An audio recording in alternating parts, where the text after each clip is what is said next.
أعزائي المستمعين، يسعدني أن أقدم لكم اليوم فقرة عن واحد من أبرز حكام مصر في العصر الحديث، وهو الخديوي إسماعيل، الذي شهدت البلاد في عهده نهضة كبيرة في العمران والتعليم والثقافة، بالإضافة إلى حدث عالمي ضخم وهو افتتاح قناة السويس. دعونا نتعرف معا على أهم ما يميز عصره.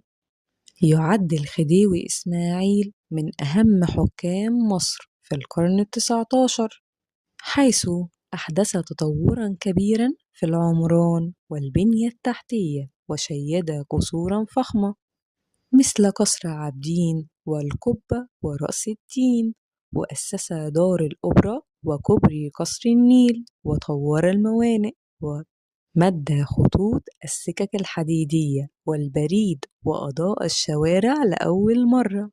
كما حفر ترعا مهمة مثل ترعة الإبراهيمية وترعة الإسماعيلية، التي ساعدت في زيادة الأراضي الزراعية ودعم الصناعة، خاصة مصانع السكر.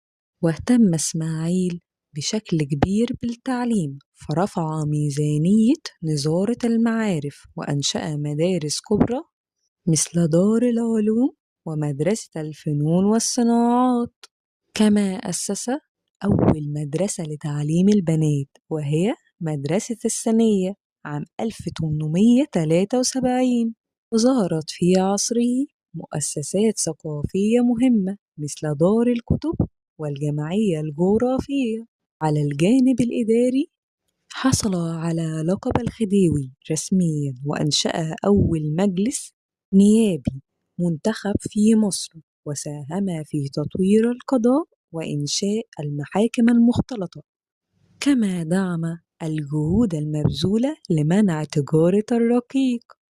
وفي عهده شهدت مصر حدثا عالميا مهما، وهو افتتاح قناة السويس في 17 نوفمبر 1869، والذي جعله إسماعيل احتفالا أسطوريا ضخما حضره ملوك وأمراء أوروبا.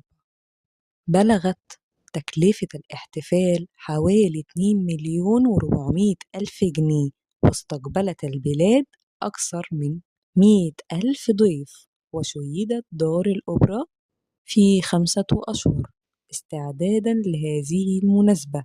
أقيم الحفل في بورسعيد وحضره كبار الشخصيات. وقد كان افتتاح القناة